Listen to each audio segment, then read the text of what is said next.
Oui, shalom, que Dieu vous bénisse. Je voulais un peu parler de la femme au soleil d'Apocalypse 12. Et je vais vous montrer ce que moi j'ai compris. Et je vais vous montrer par les Écritures que moi j'ai compris. Avant de parler de la femme au soleil, je voulais vous faire remarquer une chose. Vous savez que dans l'Ancien Testament, quand Dieu parlait, il y avait des tonnerres. Le peuple avait dit quoi? Que Dieu, Elohim, William Branham ne parle plus, que Moïse, qui était le type de messager terrestre, puisse parler. On était d'accord. Depuis ce jour-là, Dieu ne parlait plus. Au ciel, Dieu était au ciel. Quand il parlait, il y avait des tonnerres, les gens ne pouvaient pas entendre, ils préféraient Moïse. Et sauf qu'au temps de la fin, Dieu est descendu sur la terre, dans les êtres humains, dans ses messagers qui sont l'épouse. Et quand l'épouse parle, il y a des tonnerres. Qu'est-ce dit le peuple? Il dit le peuple dit les choses inverses à ce que disaient les pharisiens. Que l'épouse ne puisse pas parler, que Dieu puisse parler. Donc quand l'épouse parle, il y a des tonnerres sur la terre, parce que Dieu est sur la terre. Maintenant, qu'est-ce qu'ils disent? Nous, on ne veut pas que vous parlez, ce sont des tonnerres. Nous, on veut écouter les bandes, Dieu lui-même. Or, sauf que, au temps de, dans l'Ancien Testament, le peuple ne voulait pas écouter les bandes, il dit, nous, on veut écouter Moïse. Vous voyez? Donc, au temps de la fin, on refuse les tonnerres. Voilà. Or, sauf qu'au ciel, Dieu n'est plus au ciel, Dieu est sur la terre. Maintenant, je voulais parler. William Branham, il dit que l'âge des nations, de la même manière que l'âge des nations a commencé, c'est de la même manière que l'âge des nations va se terminer. L'âge des nations va se terminer par l'écriture sur la muraille. Vous voyez? L'âge des nations a commencé à Babylone. C'est de la même manière que ça doit se terminer. L'écriture sur la muraille. Or, donc l'interprétation de l'écriture sur la muraille. C'est-à-dire que l'écriture sur la muraille, ce sont les bandes de l'ébaucheur que l'épouse va interpréter. Puisque c'est l'épouse qui a avalé le livre, doit prophétiser de nouveau. Quand ils prophétisent de nouveau, ils interprètent l'écriture sur la muraille qui est écrite en langue inconnue. Et ça correspond à la révélation des mystères de Dieu qui est révélée à la fin de l'âge dénominationnel et à la fin de l'âge de l'Église. Ça veut dire la même chose. Maintenant, je veux parler maintenant de la femme au soleil. Si nous prenons les Écritures, nous allons lire. Il y a eu un grand signe paru dans le ciel. Une femme enveloppée du soleil, la lune sous ses pieds et une couronne de 12 étoiles sur sa tête. Un signe apparu dans le ciel. Ça ne vous dit pas quelque chose? Ésaïe 7. Ésaïe 7, 14. Il y avait aussi un signe. Et c'est pourquoi le Seigneur lui-même vous donnera un signe. Comme dans Apocalypse 12. Voici la jeune fille deviendra enceinte. Elle enfoncera un fils et lui appellera Emmanuel. Donnera le nom de Emmanuel. Or, sauf que dans Apocalypse 12 aussi, il y a un signe. Le même signe. Jean, Ésaïe et Jean, ils parlent de la même chose. Le signe au ciel. Là-bas aussi, il y avait un signe. La femme, c'est l'église. Là-bas, là, c'était une vierge. Or, l'église est toujours vierge. Or, on a vu dans Apocalypse 25, les cinq vierges, les femmes, elles étaient tous vierges, que ce soit folle ou sage. Et l'église aussi, ici, la femme là est toujours vierge. Le soleil, nous allons voir. Qui est cette femme-là? La femme là, c'est l'église juive orthodoxe parce que ici, l'épouse des nations est déjà enlevée. Dieu traite avec l'église, il traite avec Israël, l'église avec E minuscule, qui passe par les tribulations. Il n'y a qu'une seule église une fois que l'épouse est enlevée. C'est Branham Tabernacle. C'est l'église juive orthodoxe. Donc l'église, une fois que l'épouse est enlevée, Dieu traite avec Israël, les juifs. Donc l'église que vous allez voir, une fois que l'épouse est enlevée, ce sont des juifs. Donc la femme là, c'est l'église juive orthodoxe. Citation. William Branham le dit là. Si je prends, je pense que Dieu va me faire grâce. Voilà. Si je prends, donc questions et réponses de 1954, paragraphe 63. Maintenant, qui se tient de quel gouvernement, quel pouvoir se tient devant la femme, l'église orthodoxe juive, pour dévorer Jésus quand il était né. Rome. Donc le dragon rouge est Rome. Alors voyez-vous d'où venait la bête Rome. Très bien maintenant, suivez. Elle enfanta un fils, c'était Jésus, qui devait paître toutes les nations avec une verge de fer. Pour vous dire que l'église, la femme au soleil là, d'Apocalypse 12, c'est l'église juive. Et je vous ai dit que non, Branham Tabernacle, ce n'est plus une église, c'est une synagogue. Et Joseph Branham, il entend de construire le troisième temple. Or, le troisième temple, c'est pour Israël. Il n'y a plus d'église, puisque l'église a mis Christ dehors. Christ est à l'extérieur des églises. Branham Tabernacle est devenu une synagogue. Parce qu'il y avait l'esprit de Christ, Élie et Moïse. Or, Christ, on l'a mis dehors. Il restait maintenant Élie et Moïse dans Branham Tabernacle. Donc, la femme juive, c'est l'église juive orthodoxe. Elle enfanta un fils. Nous allons revenir dans Apocalypse 12. Et elle enveloppait du soleil sur la tête et la lune sous ses pieds. Or, la lune, c'est la loi et le soleil, c'est le christianisme. Quand on parle de la loi, c'est pas tu ne tueras point, tu ne dévoreras point. Non, pas du tout. Là, maintenant, l'épouse est enlevée. La loi, c'était l'ancienne dispensation. Ici, la loi, la lune, là, c'est pas la loi de Moïse. C'est l'ancienne dispensation qui sont les âges de l'Église. Donc, elle est en train de marcher selon les âges de l'Église, le baptême au nom du Seigneur Jésus-Christ. Pour des gens qui demandent pourquoi Joseph Branham baptise au nom du Seigneur Jésus-Christ, parce que l'Église qui est Branham Tabernacle marche selon l'ancienne dispensation qui sont les âges de l'Église. Or, leur but, ce n'est pas de rester sous la lune, l'ancienne dispensation, le baptême au nom du Seigneur Jésus-Christ, mais leur but, c'est d'aller vers le christianisme, le soleil. Vous voyez? On va revenir et je vais vous montrer. Donc, envelopper le soleil. Le soleil, c'est le christianisme. C'est la nouvelle expiation. C'est-à-dire que la même expiation que nous, l'épouse, nous avons reçue.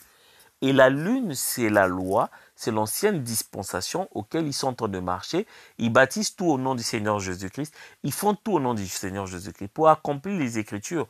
Or, le but, c'est pas de rester avec le baptême au nom du Seigneur Jésus-Christ, qui est la lune. Le but c'est, Joseph est en train de les emmener vers la même expiation que nous, le soleil, le son, le Christ, la même expiation qu'il épouse, le baptême au nom du Seigneur William Marion Branham. Donc en ce moment, ils doivent marcher selon la lune et puis ils vont vers le soleil. La lune sous ses pieds et une couronne de 12 étoiles. Mais c'est quoi la couronne de 12 étoiles qui est sur leur tête? La couronne de 12 étoiles, c'est le fondement des apôtres. C'est les 12 apôtres. Les 12 apôtres, c'est le fondement des apôtres. C'est-à-dire que le fondement des apôtres, c'est le baptême. C'est le baptême au nom de Dieu lui-même. Parce que Dieu a un nouveau mot. Or, le fondement, dans l'Est, à l'Est, le fondement des apôtres, qui sont les 12 étoiles, c'était le baptême au nom du Seigneur Jésus-Christ. Aujourd'hui, Dieu a un nouveau nom. Donc, le fondement des apôtres, c'est le nom, le baptême au nom de Dieu, au nom de nom, le nom nouveau de Dieu. Le baptême en son nom. C'est ça, les étoiles que vous voyez là. Les étoiles que vous voyez là, c'est pas les 12 apôtres, Pierre, Jacques et Jean. Non, c'est le fondement des apôtres. C'est le fondement du christianisme. Or, pas le christianisme ancien, mais le nouveau christianisme qui est le baptême au nom de William Marion Branham. Parce qu'il y aura la révélation de son nom et puis il y aura le nouveau baptême.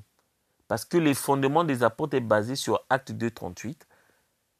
Se répentez-vous que chacun de vous soyez tous baptisés au nom du Seigneur Jésus-Christ pour le pardon de vos péchés. Et vous recevez le don du Saint-Esprit. Vos pères. Et cette promesse vous concerne, vous et vos enfants, tous ceux qui sont en loin, en aussi grand nombre que le Seigneur notre Dieu l'appellera. Aujourd'hui, le fondement des apôtres là-bas de Acte 2, 38, c'est la lune. C'est ce que Joseph Branham est en train de marcher. L'ancienne dispensation. Le baptême au nom du Seigneur Jésus-Christ. Or, il doit les emmener sur le fondement des apôtres, les nouveaux apôtres aujourd'hui. Les nouveaux apôtres, c'est nous, c'est l'épouse. Et on a un fondement. Que Dieu, alléluia. Les nouveaux apôtres aujourd'hui, c'est nous. C'est nous qui avons l'expérience du Saint-Esprit. Or, les apôtres là-bas, ils avaient l'expérience du baptême du Saint-Esprit. Aujourd'hui, les fondements que nous avons fondé notre doctrine aujourd'hui, nous l'épouse, c'est le baptême au nom du Seigneur William Marion Branham. Voilà les étoiles. Vous voyez? Mais je vais prendre cette citation. Dans Hébreux chapitre 1, du paragraphe 28. Or, la femme représentait l'Église, et l'enfant qu'elle a enfanté était Christ. La lune sous ses pieds était la loi, et le soleil, sa tête, était la grâce. Les 12 étoiles de sa couronne étaient les 12 apôtres. Et c'est là à quoi les 12 apôtres étaient la gloire ou le couronnement du Nouveau Testament. Voyez, car aucun autre fondement ne peut être posé que celui qui a été posé. Voyez, le fondement là, le Nouveau Testament, les apôtres, la doctrine des apôtres, et tout, c'est le couronnement qui constitue le fondement du Nouveau Testament. Alors, aujourd'hui, le Troisième Testament, le fondement du Troisième Testament, c'est le baptême au nom de William Marion Branham. Ce n'est plus le baptême au nom du Seigneur Jésus-Christ. Vous voyez? Donc, c'est le type aujourd'hui, c'est le baptême au nom de William Branham. Et les apôtres, c'est nous. Les apôtres aujourd'hui, c'est nous parce qu'on a manifesté l'Esprit de Dieu de William Branham est revenu dans son église. On a manifesté les œuvres du Saint-Esprit en révélant la parole de l'heure. C'est ce que Joseph Branham est en train de les emmener. Puisqu'ils doivent recevoir la même expiation que nous, qui sommes les apôtres, qui sommes les Josué du Troisième Testament. Donc en ce moment, Joseph Branham, là on est en train de... Branham Tabernacle est en train de marcher selon la lune. Et le soleil, ils vont l'emmener vers le soleil, vers les étoiles. Le christianisme, ce n'est pas une dénomination, c'est l'expérience. C'est une expérience, l'expérience du Saint-Esprit dans son église. C'est là où Joseph Marion Branham, ils vont l'emmener, ils vont tous avoir le même baptême que nous, la même expiation que nous. Ce que nous avons fondé, le fondement de notre doctrine aujourd'hui, c'est le baptême au nom du Seigneur William Marion Branham. C'est le type du fondement de Acte 2.38. Parce qu'il y a un nom nouveau. Quand les sceaux sont révélés, il y aura un nouveau baptême. Maintenant, je vais prendre. Et elle était enceinte, comme dans Ésaïe 7.14. Elle cria et était en travail dans les douleurs de l'enfantement.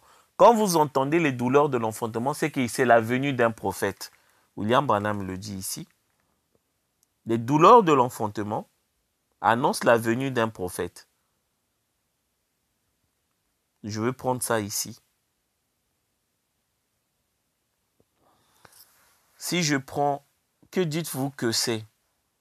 Paragraphe 59. Et maintenant, nous savons tous, nous sommes avisés. La terre vient de passer par des grandes douleurs de l'enfantement. Et l'Église passe par des douleurs de l'enfantement. L'Église avec E minuscule. L'Église avec E minuscule, c'est Israël. C'est Joseph Marion. C'est Branham Tabernacle. Il n'y a qu'une seule église une fois que l'épouse est enlevée. Il n'y a qu'un seul pasteur, c'est Joseph Marion Branham. Retenez ça. Il n'y a qu'une seule église une fois que l'épouse est enlevée. C'est Branham Tabernacle. Et Joseph Branham est en train de construire le 3e temple. Et l'église passe par les douleurs de l'enfantement. Il devait passer par les douleurs de l'enfantement avant de pouvoir donner. La venue au monde de chacun des prophètes fut une douleur de l'enfantement pour l'église.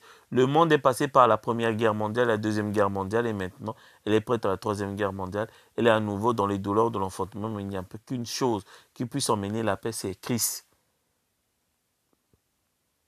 La femme là, elle avait les douleurs de l'enfantement. Or, les douleurs de l'enfantement, c'est la venue d'un prophète, c'est la venue de Christ d'après, selon Apocalypse 12, 1. C'est Christ qui va être enfanté.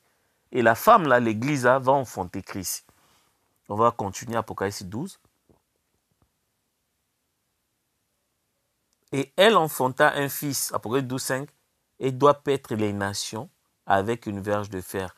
Et son enfant fut enlevé vers Dieu et vers son trône. Et va paître les nations avec une verge de fer. Le Christ que l'église, Branham Tabernacle enfanté, c'était lui. Branham Tabernacle était dans les douleurs de l'enfantement. Il a fauté un prophète. Or, nous savons qu'il va perdre les nations. Quand il va perdre les nations avec une verge de fer, c'est quand il va perdre les nations avec une verge de fer, c'est le jugement. Je vais prendre ces versets. Dans les 24 anciens, paragraphe 281. Non, je vais prendre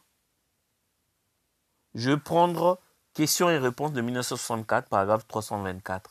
Après les 1000 ans vient alors le jugement du trône blanc. Alors les morts, à la fois les justes et les injustes, se ressuscitent. Les livres sont ouverts et les livres de vie est ouvert. Et les saints, l'épouse et l'époux, et les saints, l'épouse et l'époux, s'assoient et jugent le monde. Et c'est en ce moment-là que s'accomplira cette parole. Il jugera toutes les nations avec une verge de fer. Toutes les nations se tiendront là devant lui et il jugera. Et il les jugera avec une verge de fer. Il se séparera les brebis et les boucs et dira des boucs, retirez-vous aux brebis. Et quand on a demandé, on pensait que la personne qui va juger avec une verge de fer, on pensait que c'était William Branham. Or, on dit très bien que le Père ne juge point. Le Père ne juge point. Je vais prendre. Le juge, c'est qui le juge suprême? Le juge suprême, il y a les saints qui sont morts pendant les âges. Il y a l'épouse. Et il y a le Christ pour Israël. Regardez. Ils sont là. Or, le Père ne juge point. Si nous prenons les 24 anciens, paragraphe 234. Que maintenant écoutez attentivement, un jour la gloire et la Shekinah de la Shekinah s'est retirée de ce trône de grâce et s'est établie dans un autre tabernacle. Amen. Celui-ci, le Père ne juge personne, mais il a remis tout jugement au Fils. C'est le trône du jugement. Amen. Voilà pourquoi le juge suprême, il est là. La face là, c'est la face de Joseph Branham. Mais sauf que la couronne, nous aussi on viendra juger parce que il vient avec les myriades et les myriades, c'est la couronne. C'est l'épouse, les siennes de pendant les âges et l'épouse, on est là. Le Père ne juge point. Donc l'enfant là, il va perdre les nations. C'est Joseph Marion Branham. Il a une verge de fer ici. C'est lui. La nuée, c'est le juge suprême. C'est pas William Branham puisque le Père ne juge point. Il le dit ici. Le Père ne juge point. Il a remis tout jugement au Fils. Et si nous prenons ici, on voit très bien que les livres sont ouverts et les livres de vie est ouvert et les saints, l'épouse et l'époux s'assoient et jugent le monde. On montre les juges. Ceux qui vont juger le monde, les saints, l'épouse et l'époux. C'est la nuée. Ils sont là. Nous, on est là ici. Parce que Paul dit dans 1 Corinthiens 6, les saints jugeront le monde. L'épouse aussi, le Fils de l'homme va juger le monde, a dit Jésus. Et Joseph Branham aussi va juger le monde. Nous tous, on sera assis sur les trônes. Voilà, donc Apocalypse 12, on parle de lui. Et sauf que donc, si nous prenons ici, on parle, après les 1000 ans, c'est le jugement du trône blanc. Or, le trône blanc, c'est là. Il y a les livres de pécheurs et les livres de vie. Les livres de pécheurs, c'est nous qui allons juger, nous l'épouse et les saints. Et le livre de vie de l'agneau, c'est le Christ pour Israël qui va juger les vierges endormies. L'épouse est là. Les juges s'assirent et les livres furent ouverts. Et un autre livre fut ouvert. C'était les vierges endormies et tout fut. La personne qui va juger les vierges endormies, les vierges endormies, ce sont les 144 000. Les personnes qui vont les juger, c'est Joseph Marion Branham. Et nous, on va juger les pécheurs. C'est nous qui allons ouvrir les livres. Sauf que Joseph va ouvrir le livre de vie de l'agneau pour juger les vierges endormies qui sont greffées à Israël. Pour vous dire que la femme au soleil, pour revenir ici, la femme au soleil, c'est Branham Tabernacle qui marche selon la lune. La lune sous ses pieds, c'est l'ancienne dispensation, le nom du Seigneur Jésus-Christ. Les 12 étoiles, c'est le fondement des apôtres. Pas les apôtres de la Bible. Eux, c'était les apôtres du baptême du Saint-Esprit. Le fondement des apôtres aujourd'hui, c'est nous qui sommes les témoins du Saint-Esprit. On a un fondement qui est le baptême au nom de William Branham comme fit les apôtres avec le fondement de Acte 2:38, le baptême au nom du Seigneur Jésus-Christ. Pourquoi au nom de William Marion Branham? Parce que Dieu a un nom nouveau. Une fois que les sceaux sont révélés, il y aura un nouveau baptême. Et ceux qui vont baptiser, ce sont eux les apôtres. Et le baptême, là, ce sera le fondement du Troisième Testament. Voilà, c'est là où Joseph Branham est en train d'emmener tout ce monde qui sont en train de suivre. Et tout le monde ne va pas adorer, puisqu'il y aura les boucs d'un côté et les brebis de l'autre. Joseph Branham nous emmène, c'est lui qui paie les brebis, les nations avec une verge de fer, parce que ici Dieu traite avec Israël dans Apocalypse 12. Donc le Christ là, c'est Christ pour Israël, c'est Joseph Marion Branham. On vous a dit plusieurs fois, c'est Joseph Marion Branham, Christ pour Israël, qui est en train de rassembler les 144 000, avec les aigles qui se rassemblent. Et l'heure, en ce moment, ils sont en train de marcher sous la lune, donc la dispensation. Donc la lune, c'est l'ancienne dispensation. Ce sont le baptême au nom du Seigneur Jésus-Christ. C'était le fondement des apôtres. Et là, maintenant, c'est le nouveau fondement, afin qu'ils puissent recevoir la même expiation que nous, le baptême au nom de William Marion Branham. Voilà la femme au soleil. Ésaïe a vu ça. Une femme, il y avait un signe. Si vous voyez une femme, l'église, la femme, ça veut dire l'église, une vierge concevra. Or, la femme au temps de la fin, elle est toujours vierge. Les vierges folles et les vierges sages. Au temps de la fin, il y a une vierge qui va concevoir. C'est une église, c'est Branham Tabernacle. Elle a donné un fils qui va perdre les nations. Joseph Marion Branham, en train de marcher, la lune sous ses pieds et le soleil sur sa tête, le fondement des apôtres, qui est le baptême au nom du Seigneur William Marion Branham. Les apôtres, là, c'est nous. Ce n'est pas les Paul, les Pierre et Jacques. Non, ça c'était juste un type. Les apôtres là, aujourd'hui c'est nous, puisque le Saint-Esprit est venu. Là-bas, c'était que le baptême du Saint-Esprit. C'est aujourd'hui nous, la résurrection de William Marion Branham. On a fondé, il y a un fondement qui est le baptême au nom de William Branham. C'est là où Joseph Marion Branham. Joseph Branham vous emmène à l'adoration de William Branham. Joseph Branham emmène les gens à l'adoration de William Branham. Il vous emmène à l'adoration de William Branham à travers les bandes et les brochures. Vous n'avez jamais compris. Bientôt, vous allez comprendre. Quand la nuée va apparaître, vous allez voir le visage de Joseph Marion Branham. Et vous allez pleurer. Chacun va pleurer à son côté. Vous allez voir le Joseph. Si le visage de Joseph de Branham apparaît au ciel dans la nuée, ça veut dire qu'il est le Christ. Par conséquent, son père, il est Dieu. William Branham est Elohim. Que la gloire, l'honneur revienne à Elohim, William Branham. Amen.